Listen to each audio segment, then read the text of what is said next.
Welcome to First and 15, the only podcast that's trying to get you paid. I'm here with two-time FFPC champ AB. Alongside him is my guy, Dio the Machine. Guys, this feels crazy because this is going to be our last episode in the house on the couch. We'll have a new set. You know, got to pour up a little bit. Pour up a little bit, up a little bit. The old-fashioned and the solo cups. Yeah. Man, but let's talk about news for a second. A lot of stuff kind of went down so far in this last week. I'm going to start off with CeeDee Lamb is expected not to show up in camp. He wants a new deal. Guys, do you guys see this as news or no news? It's news to me, not necessarily because maybe it affects his projections or his outcome, but it's news because people are going to talk about it. Yeah. And, you know, regardless of how much people want to say is, you know, ignore it or it's, you know, he'll get, you know, something figured out. There's going to be negative public sentiment. There's going to be people who are going to talk about, oh, maybe increased hamstring injuries. And because of where he goes in fantasy football drafts right now, he's going as the number one or the number two. Yeah. You know? So, you know, in my rankings, my wide receiver rankings, I have him as like the number 2 wide receiver. You know, I have Tyreek Hill above him. But say I had him as the number 1. It's news to me because now if I'm in drafts and I have that number 1 and the number 2, and I'm someone who does multiple drafts, I'm going to be seeing if there's a bit of a dip. Yeah. You know, it may not be much. It may not be much that, you know, really adds. But, yeah, I'm just going to see if I can, like, buy him on a dip. You know, see if maybe he falls to 4 or 5. You know, you never know, especially depending on how long this holdout lasts. If it's only a couple days, yes, people forget about it, and this will be completely nothing, and there probably won't be much of a dip. But if we go 2-3 weeks into camp, people are going to start getting antsy because there's so many good options. What happens is we'd like to rationalize everything. We rationalize our takes. We rationalize our rankings. So I can tell you what's going to happen right now. People are going to start talking about why Tyreek Hill should be the number 1 or why he can be the number 1. People are going to start talking about how Jamar Chase can be the number 1. People are going to start talking about how Jefferson can be the number 1. Amon-Ra could be the number 1. People are going to start talking about how, oh, maybe we should be looking at running backs ahead. And you're going to come up and you're going to hear reasons on why CeeDee Lamb should not be drafted. So if you're an absolute CeeDee Lamb believer, he is by far and away in a tier above his, by himself, then yeah, maybe you shouldn't really do or change much when it comes to drafting. But if he's in a large tier for you, why? Yeah. Like, why? You know, I mean, well, if you need the out shares, of sight, out of mind too. Yeah, so that happens. Yeah, as well. Yeah. And if you need the shares, like if you like literally have 0 CeeDee Lamb and you had that second pick or maybe even the first pick, and you're like, look, I need my CeeDee Lamb shares. Go for it. But if you don't need the shares and you're doing a lot of drafts, whether it's best ball or, I'm gonna see if I can buy a dip. I'm gonna see if there's a dip. I'm gonna see how the market reacts, and I'm gonna see if I can take advantage. That's how, you know, I'm gonna approach it. But I don't know what you think, Dale. Well, does it actually matter? It's no news because he's not going anywhere. Doesn't matter. They're going to sign him. Yeah, none of this list of stuff is news to me. All right, well, let's at least get to it a little bit. I'm not saying it. I'm just saying it's not news to me. You asked if it was news. It's what not is news in this cup? Right. I told you. What did I say before we started? Sip it before we start the show. Okay, well then. All right. Get this party started. Brandon Ayuk is showing up to camp. News or no news? No, it's not news. All right. I mean, I don't like my players disgruntled. I thought he was overdrafted anyway, but yeah. Same. Yeah. No, it's same here. Same He here. overdrafted. Where's he going? He's going in 3rd, right? It's not overdrafted. He was going in the 2nd round, like through most of like May and I would say early parts of June. I've seen him more in the 3rd, but yeah. Now he's I have no problem with him in the 2nd. Yeah, I mean, do I think 2nd is overdrafted? I don't think so. I think that's okay. You think for a guy who's probably 3rd receiving option on his team? I mean, I wouldn't say I'm third, not thinking of it like close. that. I'm more looking at who's the other options in the 2nd round, like Drake London, Olave, Devontae. Yeah. I would have him right there with all those guys. But at least those guys are clear number 1 options to me. Who has a better offense? The problem is his targets. The problem is like target and target share. I mean, I don't really see what is changing with that offense. I mean, yeah, you could say, okay, maybe they pass more this year. I mean, that's us making an assumption of something that, like, literally. I mean, he had a pretty good season last year. He had a pretty good season even where he was at. I mean, everybody was healthy. And C-Mac had a historic season. Yeah, that was maybe not historic, but C-Mac definitely had a great season. So, I mean, if Ayuk produced the same thing he produced last year, I think 2nd round is worthy. Now, if he takes a dip, then maybe Maybe not, but I'm fine with Ayuk. If he's doing what he did last year, I'll pass. Right. Yeah, like I think I agree on that. Let's talk about Akers. Cam Akers signs with the Texans. I mean, obviously we have Mixon, Damian Pierce there. Now Akers may be in the mix. News or no news? Still no news? Cam body. Yeah. Yeah. I'm serious. He's a Cam body. Yeah. Yeah. If y'all listening, I'm a Texas fan. Trust me, he's a Cam body. He's not gonna make the team. Okay, well. All right, there you go. I mean, say your thoughts. I'm just telling you what he is. Now, I'm going to go to a controversial one because I think we all sort of had different opinions on this, but we got some insight this week where the Kansas City Chiefs owner said that he said that the NFL has not made any indication that they were looking to suspend Rashee Rice. I told y'all this season. I told y'all this like 2 months ago. So doesn't mean it's true though. But look, so this I consider non-news because he didn't really say anything. He just said, someone asked him a question, have you heard anything? He said, no, I have not heard anything. So like nothing has changed. But what we knew, can't remember exactly when it came out, but I think his court date is set for December. And I'm looking at other situations like the Kamara incident, where like that was on camera as well, and it was kind of like a bad look for the league. And that, just sort of kind of just got really, pushed back almost 2 years really. And so, and I think with this being in December, I think what they usually do is they like try to push it back even further.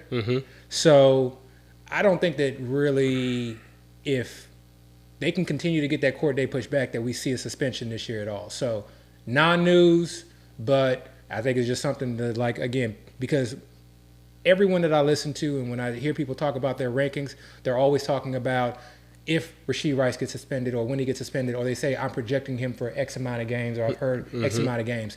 And no one's really putting into consideration the idea that those games may not be this year if he does get suspended. So I think you really if you were banking on a suspension this year, this should be news to you because you need to consider the fact that he may not get suspended and really start to look at this offense as a whole as Rashee Rice, Marquise Brown, and then Xavier Worthy and whoever else, as them all playing together with Travis Kelce. Yeah, no, I agree.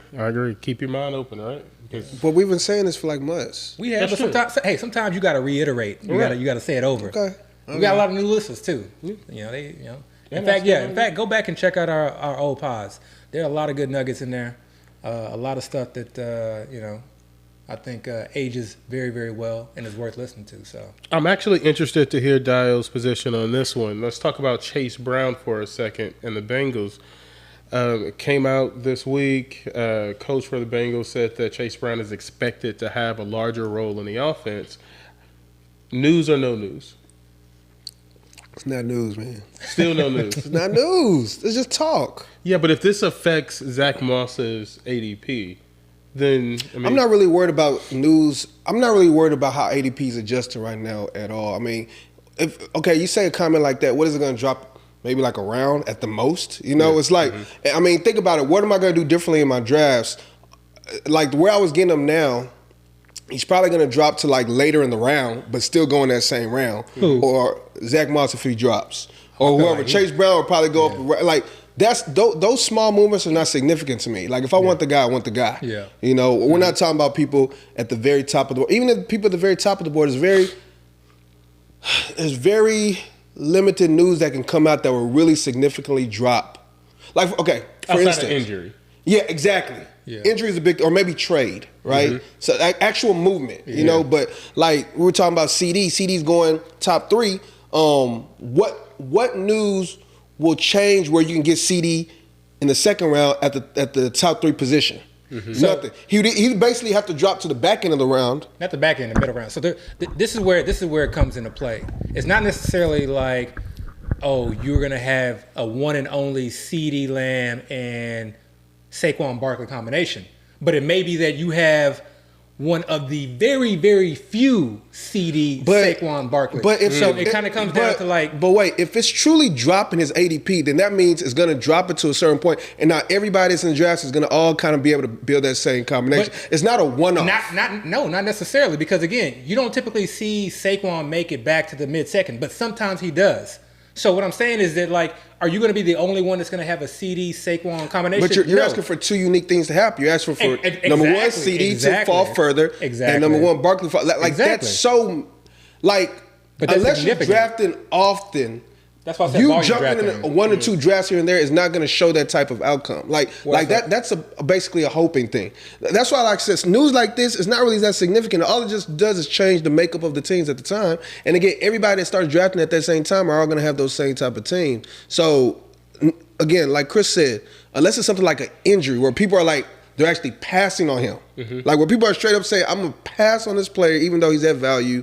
And I don't even want him on my team. Yeah. And it's a player where I think it still has value, or I think maybe people are overblowing the situation. Then I can say, okay, that's significant. That's actually an ADP mover. But all these little sentimental movements, it doesn't really push the needle for me. All right, so Matt Stafford cleaning up his deal, getting a new deal right before camp, still no news. Okay, think of it like this. All this news, right? The way you were thinking about all these players a week ago, and then kind of fast forward to how you see the season playing out. What did this news change as far as how you view the season? And for me, it's nothing. Like, a week ago, I thought Matt Stafford was going to be starting quarterback of the Rams. He restructured his contract or whatever. He's still going to be the starting quarterback of the Rams. No, CeeDee Lamb, I think, is eventually they're going to do something with his deal. I agree. And even if they don't, I don't see CeeDee Lamb not playing this year. I think he's going to play week one. And no matter the situation, I think he's going to put his best foot forward. What about Harbaugh coming out saying that Bateman is going to have a bigger role in the offense? Man, bro. I love how you keep going at him. Are you going to now consider Rashad Bateman? It's not news. Look, It's just talk. Yeah, I agree with him on the last three. Chase, that's not news, because if you hear him talk about all the other players and, you know, talk about the tight end room and talk about the, you know, when they're interviewing these guys, again, they're asking questions about specific guys. So a lot of these coaches are gonna like say positive things, especially if the guy's been working hard, unless he just really doesn't. Everybody like the guy. comes to camp like in the greatest shape ever, like so, ready to rock, you know, focused, motivated. Like, come on, man. And I know we have like, you know, like we have like the coaching index. Coach Speak Index. Yeah, Coach Speak Index. That's starting to become a big thing. Yeah, it's a big thing, and you know, I love it because he's able to kind of like really take the quotes, but I would like strongly I think people are advise starting people. to overvalue it a little Yeah, bit. what I would say, no knock on it. I mean, I do think. Yeah, no, I like it. I love it. I think it's. I love that he's created this. But what I would urge people to do is like make sure you're putting it in context. Don't just take the snippets. And what oftentimes we fail to do is we fail to listen to what was the question. You know, if he was like, you know, okay, who do you see as being like, you know, a breakout player in this offense? So who do you see taking on a significant role? Who do you see, you know, taking over the passing down role that Mixon, you know, now that Mixon's gone? And the first thing out of his mouth was, well, I think Chase Brown is really taking the next step. I think this is, then to me, that's something that like is a little bit of a nugget. But if you're asking him, hey, what do you think about Chase Brown? And then he goes on to like, you know, some like long soliloquy about how he's working hard and how he, you know, he should have an expanded, of course he should have an expanded role. He was a rookie last year. He was hurt last year. Bingo. You let go of Mixon. So like, he's that the number to two me, running back now. Yeah, like, that to come on. me means nothing. If you were a Chase Brown fan beforehand, you know, okay, maybe it confirms your priors, but it shouldn't really change That's anything. what it really does for me. It's all about prior confirmation. And if you were a Zach Moss fan, a Zach Moss believer, you know, then it shouldn't change. This news shouldn't change anything. Bingo. And you should maybe just be buying the dip if you believe in Zach Moss. But honestly, like, you know, that doesn't like really change. You know, I disagree on the CeeDee Lamb, but everything else, like, I agree. Most of the stuff is really, the Bateman thing is kind of interesting from a standpoint of if you're if you are a Zay Flowers believer, because this is not just you know, Harbaugh, you know, saying it, and not just saying it on just one occasion. This is also like players in camp saying it. And, you know, he did have that, I think he was a first round. Bateman? Yeah. Yeah. He was drafted Like in the about 3 first years round. ago. And so he's like had some injuries and just a lot of different things. You've had the coordinator changes. So, you know, obviously you have Lamar, so it's not typically a high volume offense. Yeah. I will say, I'm starting to feel a little bit uncomfortable not having late shares in formats like FFPC where you get that Thursday night preview, knowing that he's going to be playing on Thursday night. Yeah. Because he goes super, super late. Who you mean, Bateman? Yeah. He goes super, super late. But, you know. I don't know if can't it's enough for me trust to him as a change. player. Like he's kind of like last week when we were talking about those running backs in the back end of the 50th. Like, yeah, you can have them, but are they really going to win you Yeah. your league or your games. Like, okay, Yeah. yeah, they're cool. They'll probably Trust. have a touchdown here and there. And there was actually a season where, I think it was 2 years ago, where Bateman had like a blow-up game, went crazy, and the next game had a super dud. Yeah. You know, so it might be one of those things again. Now, I'll say this. Out of the I whole, agree, though. I agree. out of the whole 100% list agree. of news, Yeah. I think the one that probably, I guess, shortest midget type thing, the most important, right, is on the Akers signing. Shortest midget? I'm sorry, tallest midget. Tallest midget. Tallest midget. Yeah, you know. By the way, like that's not PC anymore. I'm Like, they're sorry. little people. I'm sorry. Are they little people? Solid little They're people. not called little people. Yeah, they're called little people. It's not midget. That's actually a slur name. Okay, we I can't- apologize yeah. on behalf of First and 15. I'm not apologizing. I just didn't realize. No, I didn't apologize. Oh no, real quick. The reason why I'm saying that's important Yeah. or that has some kind of value because it's really it's more so making me look at Mixon because Mixon's hurt right now. Yeah. And with Mixon being hurt, I think it's a soft tissue injury. You know how those can linger. Yeah. And with that being said, the running back that's getting most of the reps right now is Dameon Pierce. You know, so Dameon Pierce Yes. is allowing himself to showcase Yes. quite a bit. So it kind of increases Dameon Pierce's value, Yeah. and it shows that the true number two is Pierce. It's not Jamar or Jawar Jordan or Johnson or Dare Ogunbowale. Like it's Pierce. You know, now if Pierce can show out well. Yeah. He might actually start to take some of those carries because I do think people believe Mixon is going to be one of the highest percentage carry running backs this season. So that's a thing. But Akers himself signing, like I said, I think he's a camp body. And we threw it out in the I think Dorsey threw it out. What do you guys think of Joe Mixon? And I was just I'm just like agnostic. Is the term. You're just laughing about it. Yeah, but basically, I'm really indifferent. I definitely is not somebody I'm targeting. I'm not necessarily fading him, but I just, as a result, I have like very few shares. There's just something about it that I have like not really sat down to like analyze and like put it on paper and really think about it. But just something in my mind is just like look for something better. Yeah, and definitely. I think we all are aware of the idea that Dameon Pierce was like not a fit for this system. Like that's like the theme, for Dameon Pierce right now. He was not a fit for the system. But that was last year. Now he's been in the system a year. He's lost his starting job. He's still a young player. And it's only been like a couple of days at camp. I think the Texans were the first to report. It's only been a couple of days, but reports out that he's like looking good. Like that he's looking good in the system. Whereas last year, did you go to practice? No. You know me about that looking good.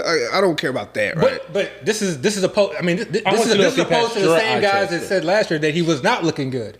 Yeah. So again, it's just more so. I'm bringing it up from the idea that it's not out of the realm really of the saying channel. he wasn't looking good last year at this time. He still went into the season as a starter, and he still had high hope. Remember, all last year, I think. Maybe he was the only Texan, or maybe Nico was also drafted, but he was the highest drafted Texan. So it wasn't any true bad news coming out about Pierce.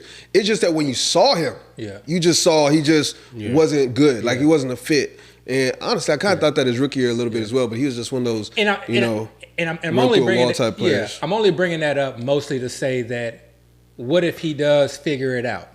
Like, what if like he struggles with the mental aspects and it takes him a little bit longer? Like, what if he does figure it out? It's not like he's not an athletic back. So what if he does figure it out? I think that needs to be considered because as far as handcuffs go drafting, we talked about like how handcuffs really like some people prioritize certain handcuffs over others and really nobody knows who's going to get injured. And so why are you drafting one handcuff in round 11 and then the other handcuffs going in round 19, 20? Where's the real value there when you can't predict which player is going to get injured? You're just, it's kind of our bias feeling that, I like this guy because number one, he's a rookie, so all rookies are sexy, or I this guy is just, known for being this like sexy athletic type of, prospect coming out and archetype. And so they get prioritized over the other guys, but really whatever RB1 goes down, like that RB2 is going to shoot up. And right now, Dameon Pierce is one of those guys that goes in round 19, 20. I don't really care how good he looks, like at all, because the most important thing to me is what is his role? Because with the running back position, to me, it's all about volume, right? And if he has the number 2 running back role, if Mixon gets hurt, which he is right now, we can literally say that in present tense, then he's going to be the one that benefits or is the beneficiary of the situation. But we've seen him with volume. So if he does not get better, with volume, he sucked last year. He had volume, but they gave Singletary a lot of volume last year too. But before they were giving it, they were giving Singletary carries day one. But he was also getting like 15. He was. 16, He was getting a heavy workload. He wasn't doing anything with it. A heavy workload. But what I'm talking about is just straight value in drafts. Like last year, again, you were drafting him with the assumption he was going to be one of your top running backs. Yeah. This year, you're drafting Pierce with the assumption he's just straight up a handcuff, a low level handcuff at that. So again, like you were just stating, we had this conversation last season. Like all handcuffs, all backup running backs have the same exact value to me. Literally all of them. Their value all shoots up once the guy in front of them goes down. Right. So with few exceptions. Yeah, with a few exceptions. I mean, maybe, unless you start talking about running back by committees. Right. But even so, to me, they all have the same value. So Pierce, you're taking it right now. I don't even know where Pierce is going. Maybe the 16th, 17th round. Yeah. If Mixon goes down again, like he's hurt right now. If Mixon goes down, Pierce's value shoots up to a top 8 value, regardless of how good he is. Because you look at the running backs going right there right now. You're looking at backups. You're looking at low level running backs. So you're looking at Singletary type players. But that may be a trap play if he's not improved. That may be a trap. He's still a starting running back, and that's very hard to find. The way, in an offense projected to be in the red zone a lot. Fantasy football 3-4 years ago, I would 100% agree with you. Fantasy football today, where it's like a passing league, like to me, sometimes that's a trap play. To me, sometimes just because you're a starting running back, and I got to put you in my lineup and then watch you get 6-7 points. Some of those guys, like if I knew that like Dameon Pierce had not improved from last year, he was still going to struggle in the same offense, I would not draft him. I don't care if he was a starter or not. But what running back would you fade that's on a good offense that you know he's going to be the main ball carrier? Because we're talking about getting Mixon's out the picture. He was on a good offense last year. The offense started to get good later. And really, the passing numbers was improving because we were trying to like keep up. We were trying to score a lot of points, and we couldn't run block. So all those things have changed. Now you're talking about a good team, improve, offense improve, there's continuity. I mean, you would expect the situation to be better. That's really where Mixon's value is right now. No, don't get me wrong. I mean, I'm playing devil's advocate a little bit. I do think Dameon Pierce, like, being the RB2 is going at tremendous value right now. Just like I thought Elijah Mitchell was going, for whatever reason, Elijah Mitchell was going in the 16th, Elijah 17th. Mitchell same exact situation. He was going so late, and he's like one of my highest owned players because I was just like, I just don't get it. Yeah. I just don't get it. So, I agree. He's a value right now.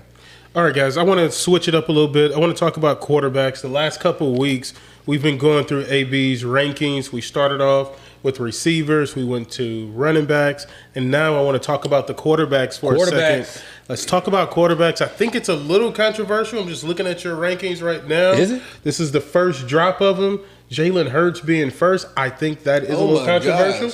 Just because, he typically doesn't get drafted before Josh Allen. I know. I think that's a little controversial. But just kind of going through the top 5, Jalen Hurts, Josh Allen, Pat Mahomes, Lamar Jackson, and then Anthony Richardson being a top 5 fantasy quarterback for you. I want to start there. Why Anthony Richardson so high? I don't understand why people are Isn't so that high. where he's going now?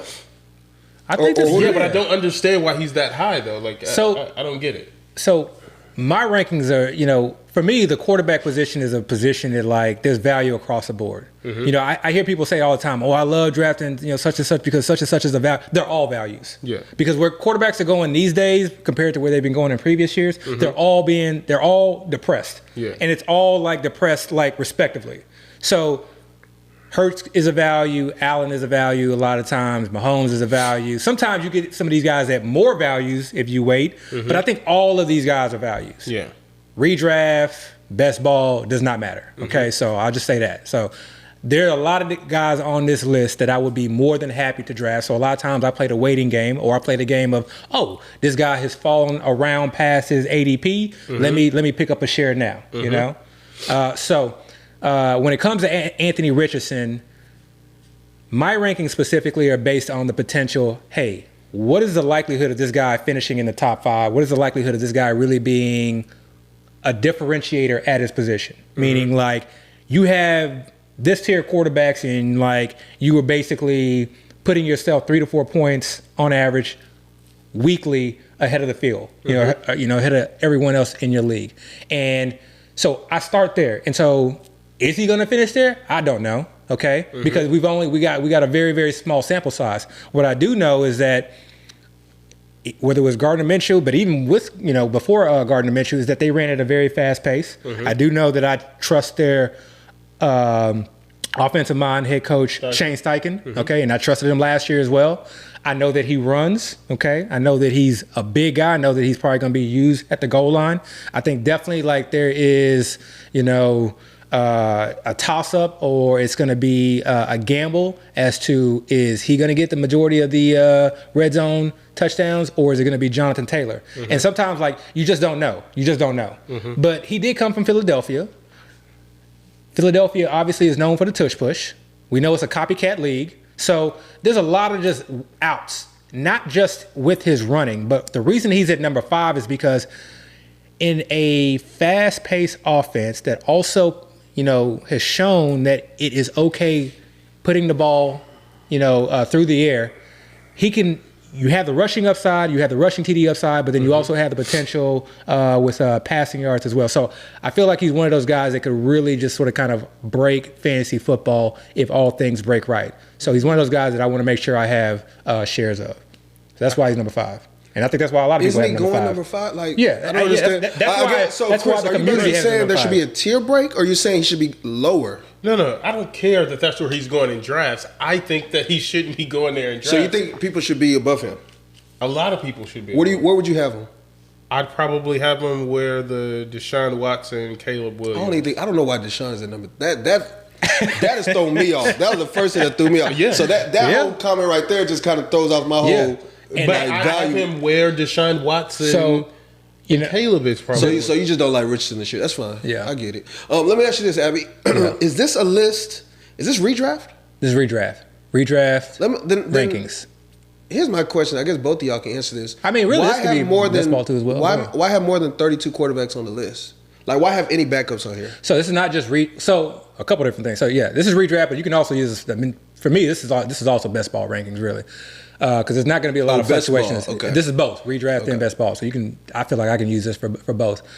You have multiple quarterbacks on here because one, so looking at best ball.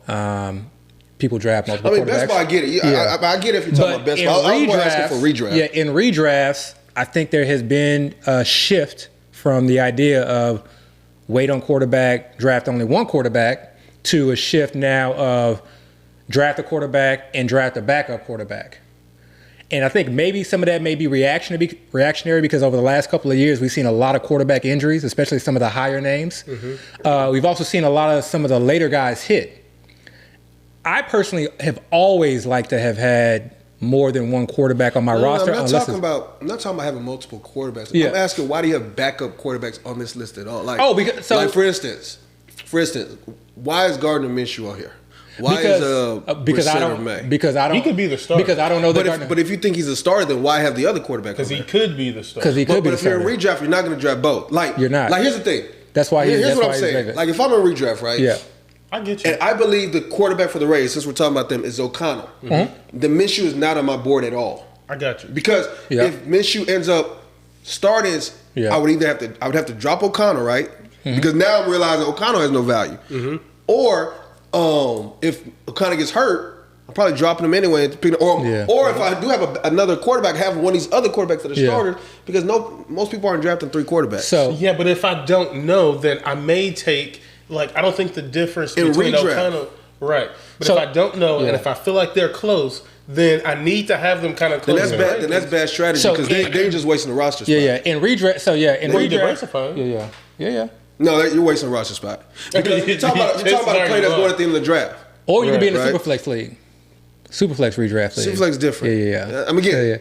That's totally different situation. Look, we just starting the ranking business, okay? Right. This is you get what I'm saying? Best ball but do you get what I'm saying? I get for me, I think if we're talking about redraft, the only people that should be on any kind of rankings for any person is who the starting quarterbacks are going to be. I feel like I wanted to rank the relevant quarterbacks. So guys that I felt like Aiden O'Connell, I feel like is going to be the starter. I feel like if I had to bet and guess, I feel like he'd probably be the starter the entire year.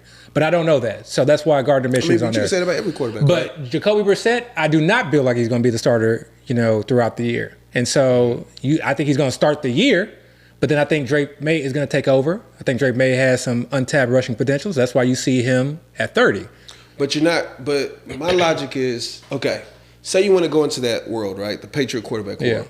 If you're drafting Brissett, okay, you're not drafting May later to just have him sit on your bench because number one, nobody else is drafting May. Yeah. You know, and number two, every roster spot is valuable. And number three, when May does have value, you're just gonna pick up May and drop Brissett. Yeah. You know, so it's like.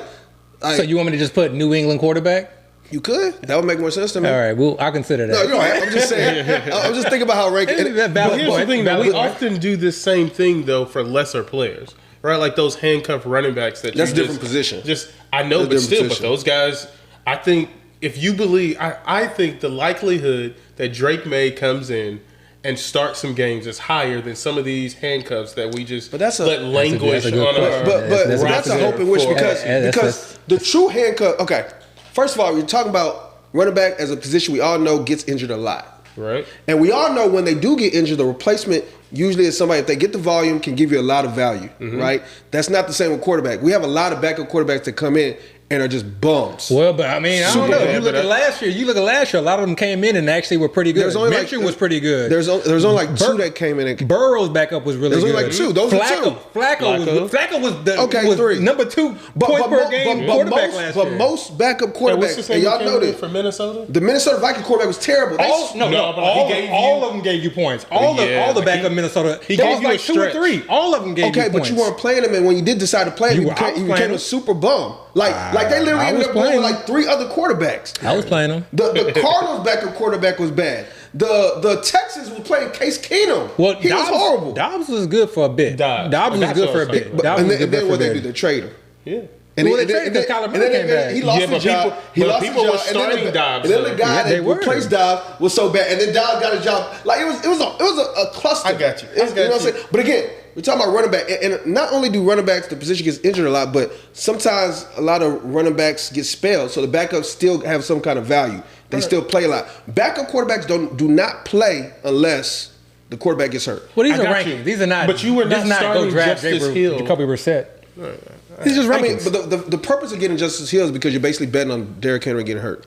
Right. That's the bet. Yeah, but he wasn't killing it once Derrick Henry. You know what I mean? But you're talking about Justice Hill at the very end of the draft, though. We're talking about like a throwaway pick at that point. Yeah, but that's what Drake made. But these quarterbacks, you're not, bro. Think about it. Okay, first you gotta hope Brissett either lose a job or gets hurt, and then you gotta hope when you do play May he has any value whatsoever. This is for but we're talking about redraft. We're talking about redraft. So typically people get 2 quarterbacks. That's 24 players. You still have 8 more quarterbacks out there that are starters. Instead of you getting a backup quarterback, you're gonna go get. Hey, look. Instead of you getting a starter quarterback, you're gonna go get somebody's backup. Come on, man. For all my Superflex leagues out there. Again, Superflex is for you different. too as well. Superflex is different, right? This ranking is not. This ranking is for all. Okay, multi-inclusive. Okay. But here's the real question, though. Yeah. Who do you think is better for that Raiders offense, Minshew or Aiden O'Connell? You do not like O'Connell, do you? I don't like O'Connell. I think he's a bum. Okay, here's what I think. But I think Minshew is fantasy like.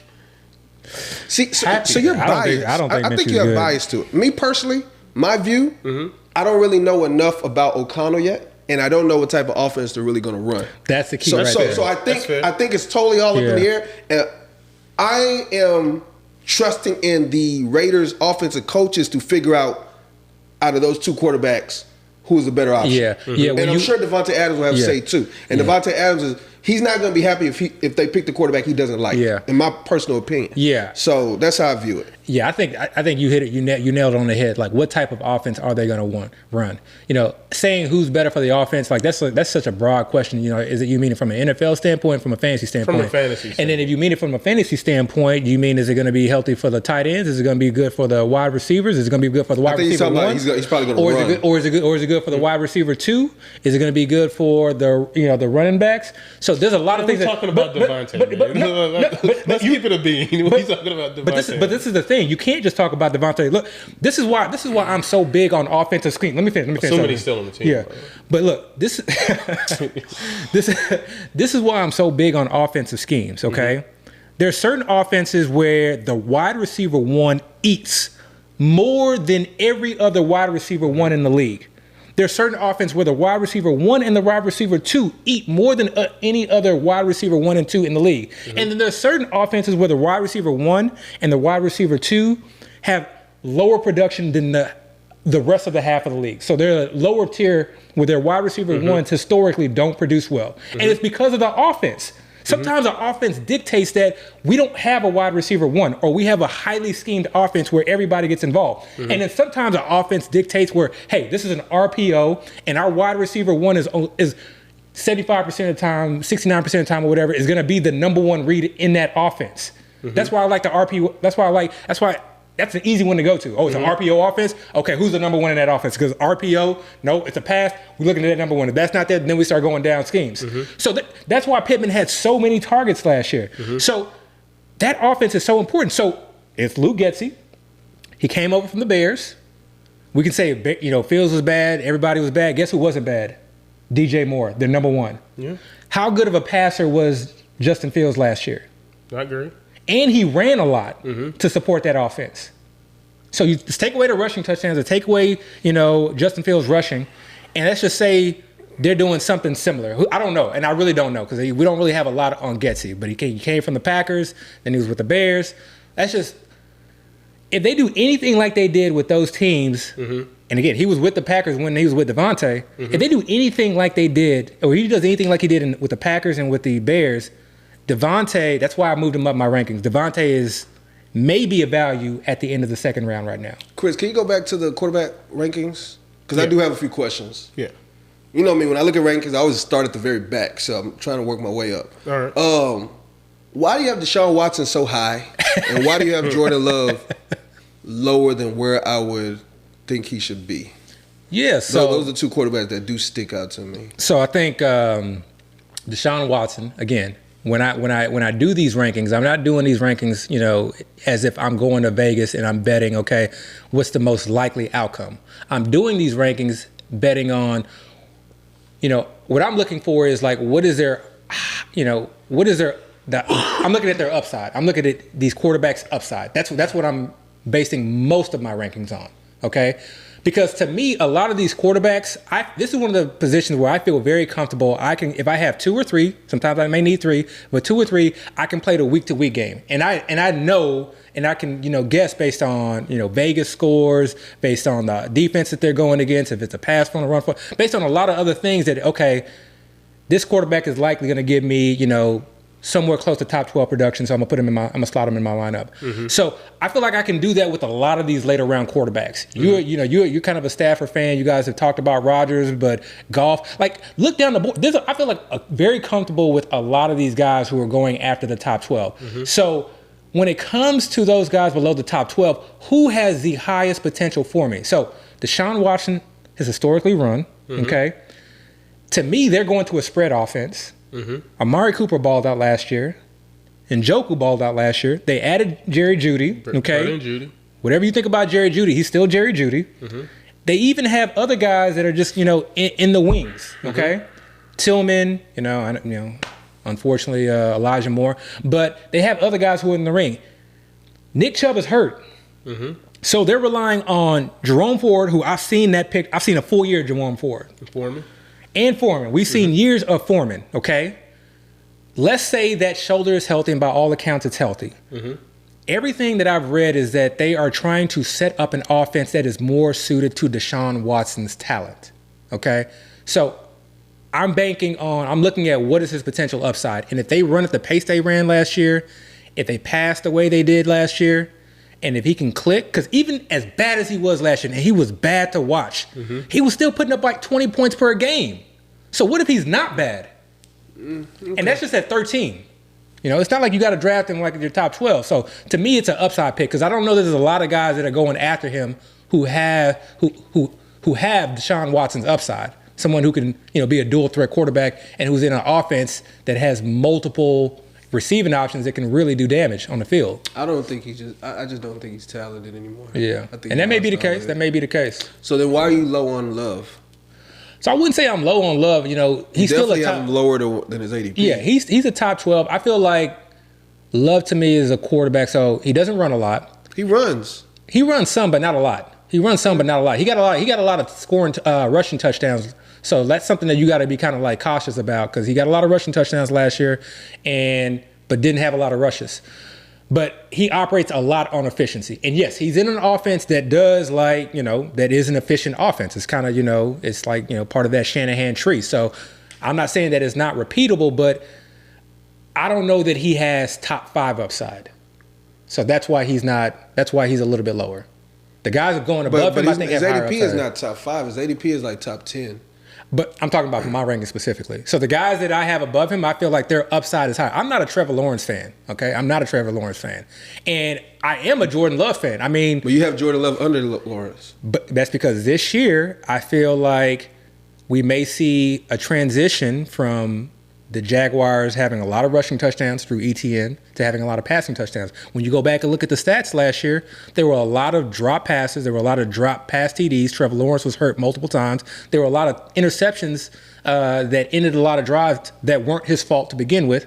And now you have, to me, somewhat upgraded So are receiver. you saying you think Lawrence, his situation this year is going to be better and Love's is going to worsen? Or are you saying optimally, if both of them have the both optimal situation, then Lawrence would have a better fantasy year? Absolutely, because I think that Jaguars offense is one that runs mostly through the pass.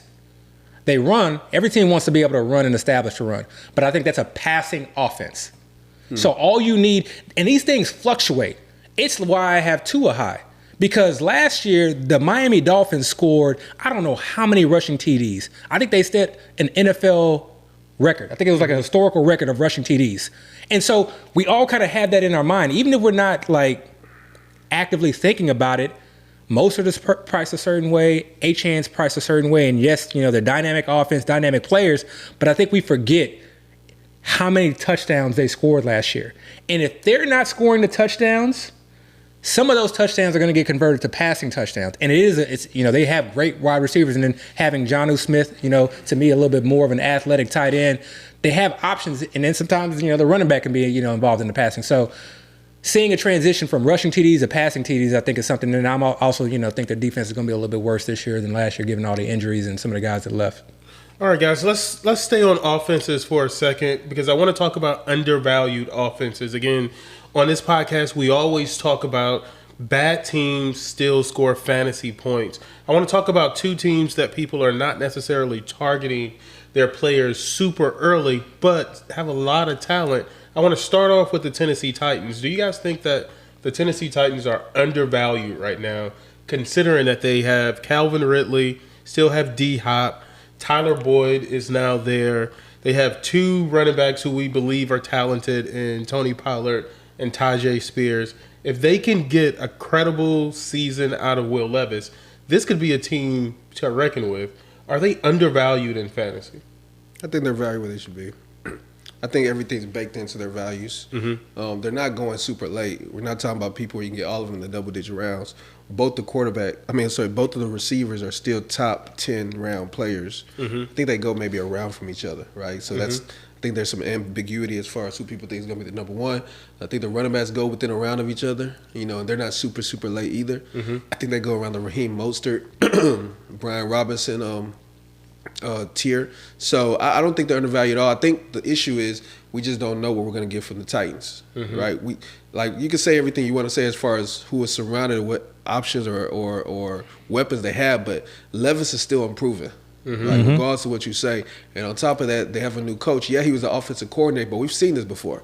We've seen great offensive coordinators go to the teams and become head coaches and not be able to reproduce the same type of offense or even have any success as they did in their previous place. So, I think the way they're valued. Okay. I don't know what that is. Okay. Sorry, guys. Yeah, I don't know what that is either. I think the way they're valued right now is people are kind of not sure which way to go with it. Yeah.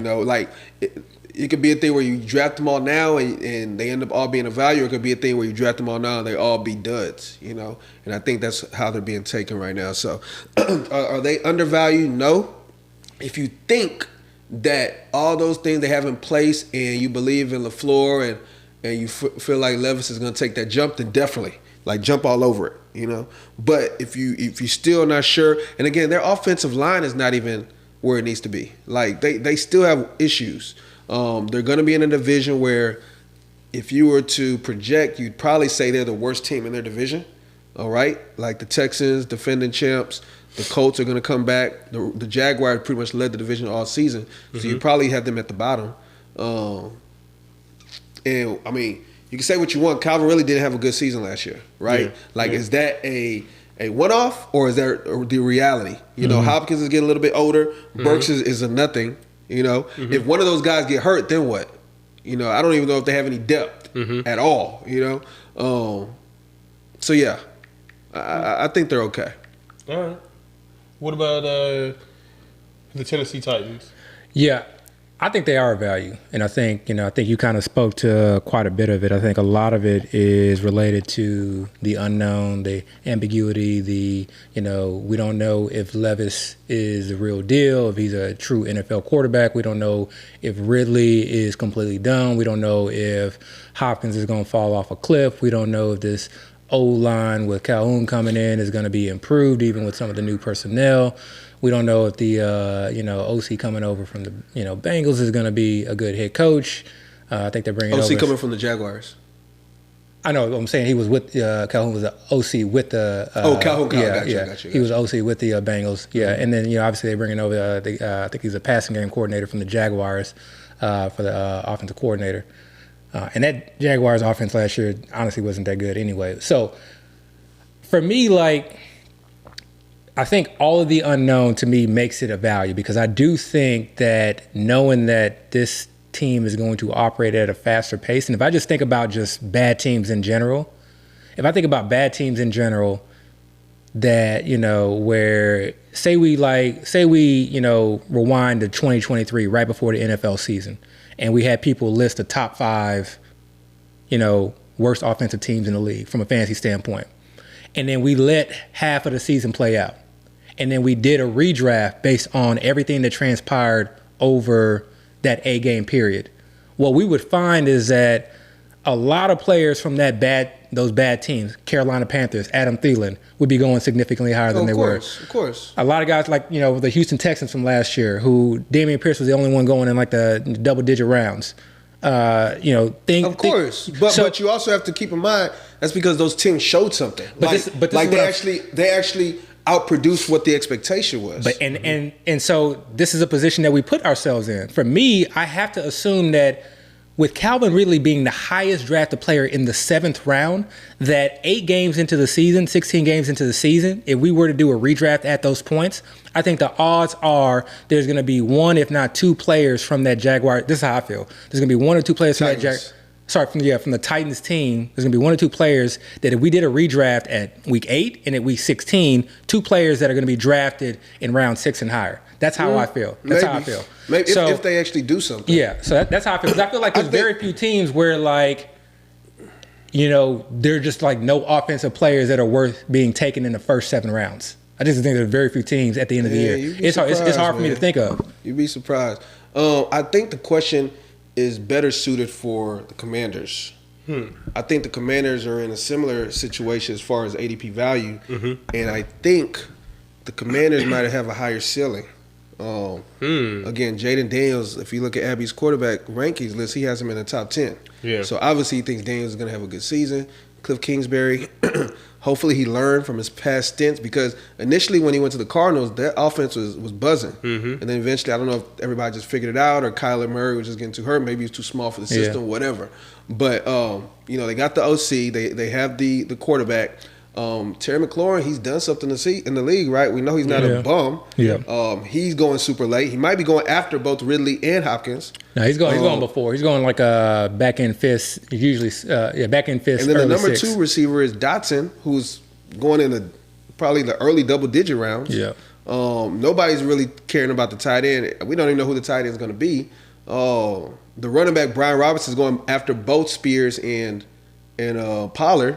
So I think that's actually a team they might be undervalued if everything happens the way people hope for it to happen. But even then, I think it's still an unknown. It's the Commanders, right? It's a rookie quarterback. I think one problem we have is as football fans is once we see something happen one season, we kind of overestimate the likelihood of it happening next season. So we saw Stroud have this great season, record-breaking season. We're like looking at this year, somebody's going to be like Stroud, whether it's Caleb or Daniels, and forgetting that there's also seasons where you have high top-end quarterbacks all are horrible players. Yeah. So it can go either way, So if the Commanders have a great season, we can look back kind of like with your analogy and say midway through the season, we could be drafting all these guys, a few rounds earlier. And there's other teams like that, but I think the reason they're going where they're going is literally because of the situation. So I can't say it's undervalued because we still have to kind of get a little bit more clarity. I think honestly, like just kind of thinking back on it in like the last few years, I really feel like identifying these teams that are perceived to be, lacking in offensive weapons or lacking, in offensive playmakers, or basically just, lacking in terms of fantasy output, projected fantasy output, in the drafting season. That is where a lot of the value comes from, I think. And I think that's where a lot of potential league winners come from, at least as I'm just kind of thinking. And I'm sure you can get them everywhere, but I feel like that's an easy go-to as far as like, okay, if I'm trying to, because it's hard to find sleepers these days. Everybody's so sharp. So to me, one way of doing that is saying, okay, who is the field low on, as far as team-wise? Like what teams are, have the lowest ADPs? And then just go through it. Is it valid? Is the reason behind it because we just don't know? Teams. I think it's two teams right now. They're screaming like that. Yeah, because we don't know what's going to happen.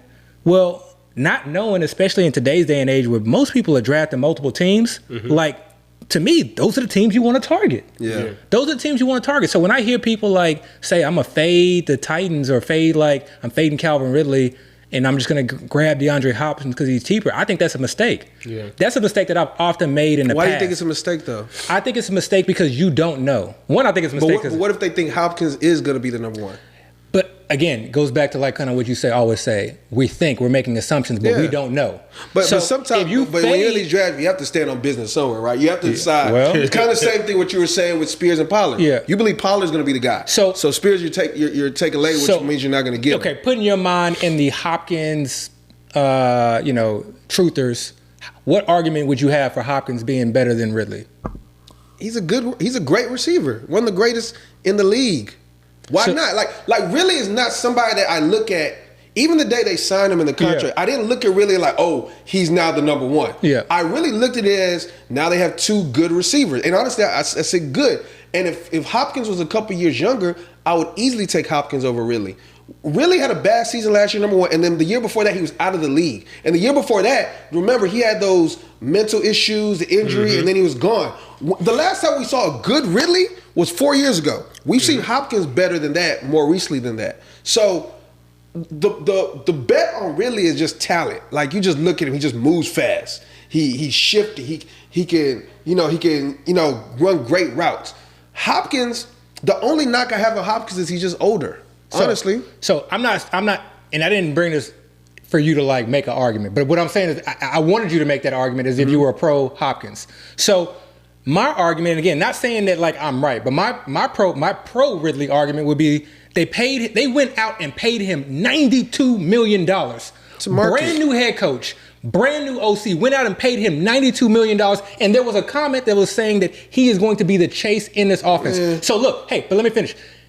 Let's say that he brings over the offense from the Bengals. I think most people, if you were to put money down and say what offense is he likely to run, most people would say it's going to be something like they ran with the Bengals.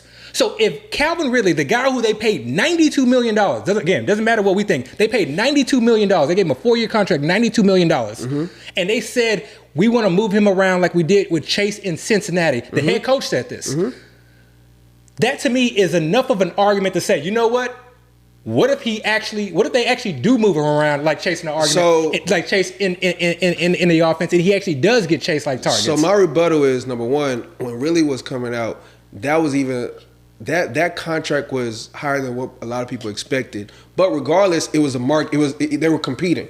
They were competing with the Jaguars. It was a negotiation type thing. Hopkins was already signed. Now, if you were to say Hopkins and Ridley got signed at the same time, and we're comparing the numbers, okay. But Hopkins is already under contract. It's not like they're just gonna give him a raise just because they want to give Ridley more money. But besides that, let me ask you this: if you mentioned, because you mentioned this Jamar Chase offense that's coming over in the past.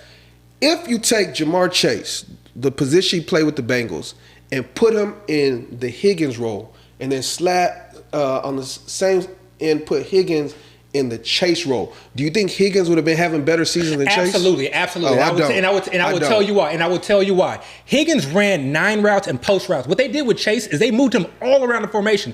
They had design touches. They had bubble screens. He was running out of the backfield. He was running in the slot. I think a lot of that is just touches. I think a lot of that is just Chase being way more talented. And I think if Chase was in the role that Higgins was, where he was just an outside guy, I think Chase would produce just as much, or he would get much more target. Because again, that type of talent, no matter how you play him, we've had great receivers that are on the outside and put up great numbers. They move inside and they put up great numbers. Just wherever they are, they just happen to put up great numbers. And I think Chase is that type of receiver. But I don't think it's so much of Chase produced because of the role he was in. I think Chase produced because he's just that great of a player. Yeah, he's that great of a player. The coaches knew that, and they put him in that role. They said, you are a great player. We want to move you around. But what I'm saying is, so with that same argument, again, if Chase was in the Higgins role and Higgins was in the Chase role, I still think Chase would have done better because I think it's a talent thing. So then looking at the Titans, and again, I'm not even saying I'm pro Hopkins like that. I'm just saying I don't see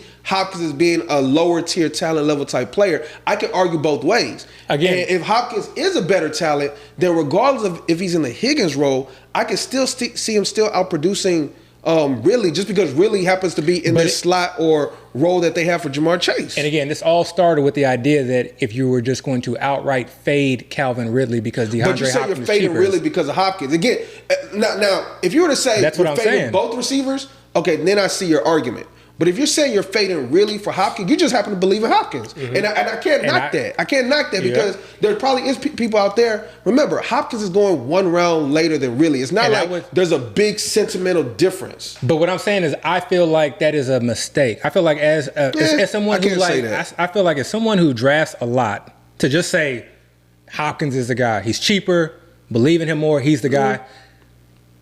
If you're doing multiple drafts and you don't try to get some Ridley shares, I think you're doing yourself a disservice. That's just diversification, though. Because what if he is the Jamar Chase in his role? What if last year was just, okay, he's been off, he's been away from football for a year. Being away from football for a year is significant. They also had him running routes that he was not accustomed to route, or the routes that he was not suited to route. So I don't think that was the thing. He was just dropping passes. He had a lot of drops last year. So I don't know. I feel like people are telling me to ignore the contract that they gave him, 4 years, $92 million, and they're telling me to ignore the coach's comments on him. I'm not saying ignore the contract. The contract is there. It really is going to be utilized. What I'm saying is, again, if you think Hopkins is the better player, just simply because you just believe in Hopkins more than Ridley, then I have no problem with you saying I'm going to pass on Ridley, because it's the same way, like when I first started drafting this season or this summer, Pollard was going before Spears. He might still be going there, but I've always believed Spears was the better player. And I would always pass on Pollard and take Spears the next round, every single time. I think that's a mistake too. It's not a mistake if I truly believe Pollard. If I truly believe Spears is got, because what's going to happen if I didn't say, okay, you know what? Let me just take Pollard, even though in my mind I truly believe Spears is the guy, and then the season plays out and Spears ends up like going off, I'm gonna be mad at myself. I'm gonna feel like I basically lied to myself. But on the flip side, if I take Spears and I believe in Spears and then Pollard goes off, then I just happen to miss on that. And that's okay. To me, I feel like, and again, these are all personal approaches. So I'm not saying what you're doing is wrong. I'm just giving, to me, like when it's an ambiguous situation, sometimes we can be overconfident in saying that we know the situation. Sometimes, yes, sometimes it's a certain call, like I don't believe in the I don't believe in XYZ player because I don't think that they're good, But like when it's a certain situation where like there's two that are that's just same equal enough in the same tier. But that's because that's the way you view it. I'm saying if somebody truly believes Hopkins is the guy, And again, everybody has their assumptions right now. Like, put up for instance, and we haven't talked about this at all. The Texans, right? I was listening to the radio today. The host, by the way, if you haven't been paying attention to the Texans news as far as camp, they've had like maybe 5 or 6 practices, so they've had quite a bit now. Diggs is the guy that's been getting the most work by far. It's not even close. It's not even up for discussion. Diggs is the guy that's been getting the most work. But going to the draft season, a lot of people are like, Nico is number 1.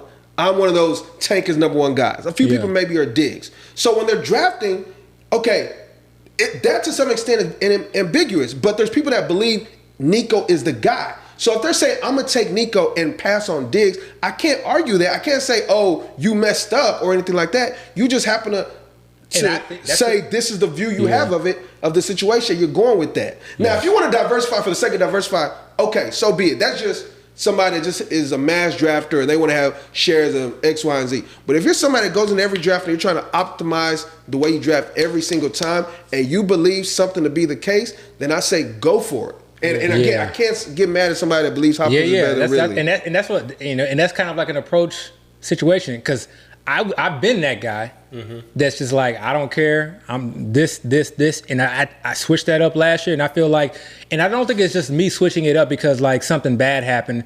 I think it's just part of the new NFL. We live in an era where it's now RBBC. It's no longer RB1 and then handcuff. It's a lot of RBBCs. People get hurt. It's a lot more passing where there's not just one elite X receiver. Now slot receivers are a thing. Now tight ends are a thing. Now you have multiple wide receivers are a thing. People get hurt. So I feel like when you go in, like if you do a significant amount of drafts, to just go in and say, even with the Texans wide receiver position, say, I believe in Nico, he's the number 1, F everybody else, they're going too high, I'm going to ignore them. I feel like that's a mistake. Let me play devil's advocate, I feel like that's a mistake. I would say majority of people are not mass drafting like you're saying. Majority of people are drafting way less than what you would consider to be mass drafting. What do you consider mass drafting? Anybody? I think mass drafting is more than 10. Definitely. If you're doing more than 10 drafts, that's mass drafting. So if you're doing 9 or less, and you believe you can take the situation. I'm including best ball too. Let's just focus on redraft. No. Best ball is totally different strategies. That's like for me in best ball, I now start drafting teams. Like if I'm drafting Titans, I'm drafting really and Hopkins and Levis. That's how I draft for best ball. So my approach is totally different. Right now, I'm thinking about just redraft. If I'm drafting 9 teams, and again, you're not always going to get your player every single draft, right? So you can't expect to get 9 shares of Hopkins or really, It's just that when you're in the opportunity to get your guy, then you have to make a decision. If I'm in 9 drafts and I'm making a decision and Ridley's right there, and I see I can get Hopkins later, and I believe Hopkins is the guy, I'm gonna keep getting Hopkins every time I can. So if you're doing so if we're just limited to redraft, not best ball, we're just limited the discussion to redraft, and you're drafting 10 or less team, yes, go get your guy, because that's 100% what I would do. I'm not arguing that one. Yeah, go get your guy. I mean, best ball is different. We got a whole best. I mean, and maybe we should start off with that. My approach to best ball is totally different than redraft. Like I don't even care who I think is good. In best ball, it's all about, anything can happen. Hopefully get in the tournament, and when you get in the tournament, you want to just hopefully, because again, you can't adjust your roster in redraft. You can't adjust your starters. You just have to hope the guys you have on your roster hit. But you can, but that's again. If you're, and again, no, hold up. We're not done. We're not done. Oh, we at the end of the show? I know we're at the end. I thought we had another topic. Can I put my plug in? All right. Go ahead and get your plug in, man. Go ahead and get your plug in. All right, guys. I think that we pretty much have at least our first league. I want to potentially do a second listener league draft. We've had a lot of support. A lot of people kind of reach out and want to be a part of the listener league draft, and I think we're pretty much full. No, man, hey, reach out, because I want to do as many leagues as possible. Yeah, so we may add a second. Yeah, and we want to get some of the listeners. Yeah. So guys, don't forget that once we do this listener league, we're also going to ask you to come on to the show. You can do it remote. We want to hear your thoughts about why you drafted certain players. Yeah, we want the smoke. We want all the smoke. We want all the reasons why you drafted your team. Yeah. And hey, I mean, if you're in first place, it's your time to gloat. It's your time to shine. Yeah. So please reach out to us on Twitter at @first_15 on Twitter. Hit us up, because we may do a second league I mean, if we keep getting the same type of support that we did in the first one, we may just do more. But we're thinking about adding a second league, so reach out to us if you guys want to do a second league. If there's some other people out there that want to be on the show and want to be able to say that they beat the champ and they beat our dynasty guru, Dio, please hit us up at @first_15 on Twitter. We'll get you set up, and I think that's a good way of ending the show, guys. Do we want to do any sleepers or anything like that? Man, no, I think we just talk about this is the last time we are going to podcast. This is it, man. In this house, in this room, you know. So hey, look, a lot of great things coming from the First and 15 family. Yes. We appreciate everybody who supported us over the last few years. We were looking to grow. We were looking to put out more content. You know, I think, you know, one thing that's just unique about our show or about us in general is that, like, we got all the skin in the game. You know, we got all the skin in the game. So when I put my rankings out there, like, that's legit based off of, like, players that I rank. So it's not so much I'm putting my rankings out here so I can, you know, compare it to someone else's ranking, or I can, you know, be first in a contest of who, you know, ranked, you know, who had the best rankings. Mm-hmm. You know, I'm putting these rankings out here based off of, like, what I'm actually ranking on. Like, my money is invested in these rankings, you know? My income is invested in these rankings. So this is as true as you're going to get. So as outrageous as they may seem, just know that, like, I got my money right where my rankings are. So, so can I say a couple things? Yeah. First thing, we started the show about the news and stuff. For listeners that haven't really heard me talk before, and I'm a little unorthodox with a few things, but the things I think are news that y'all should be paying attention to, especially this week, is players going to camp and you see what type of teams they're running with, as far as first team reps, second team reps. Pay attention to that. Like, ignore the talk, ignore the opinionated pieces, who looks good, yada yada. Just see who is running with the first team, second team, and things like that, and just, like, log those and see if that remains the same, because that's where you're gonna have your value in drafts, in my opinion. Because again, it doesn't matter what we think. It doesn't matter what beat reporters think. It doesn't matter what fans think. All that matters is what coaches think. And if the coaches think this player is good enough to get first team reps, then that person is going to get the opportunity, no matter how good the backup is. So that's the first thing. The second thing is, last episode we talked about the new kickoff rule, and I have been hesitant this whole summer to talk about it. And I was waiting to actually see it in action to some extent. And this week, I was actually able to see it in action and kind of start to kind of have some thoughts about it. And after thinking about it a lot, I think what's going to eventually happen is teams are just going to start kicking the ball into the end zone and taking the ball in the 30. Like, I don't think teams are going to mess around with this, because a few things. You're penalized when you don't kick it in a certain zone, which means you have to be accurate. It's almost like field goal kicking now, right? It's not so much kick the ball as far as you can. It's kick the ball accurately in this 20-yard gap, right? And if you don't, you'll get penalized. Or if you do and you're not set up right, I honestly think the advantage is for the kick returners, because instead of it being like a typical kick return setup, now it's almost like a zone scheme for a running back. You know, you have every player on defense or kickoff is associated with a blocker on kick return. So now, if you could just have people that block well enough, now you're starting to have gaps. And now you get that ball, find a gap, and you're gone. And the only person that can stop you once you get through the gap, through one line, by the way, it's not like waves. It's one line. If you can get through that gap, the only person that's waiting for you is a kicker, who is, you know, I mean, he may be Justin Reed. He may be Justin Tucker. You don't know. 180 soaking wet. So I think when all these teams look at it, like, why are we even putting ourselves in a position? Because guess what? If they, okay, say you kick it in the zone and it goes to the end zone, and then they down it. They get the ball to 25, right? Before last year, all in the past, when they kick it in the end zone, they down it, where they get the ball in 25. Now, if you kick it in the end zone, it goes to the 30. It's just 5 more yards.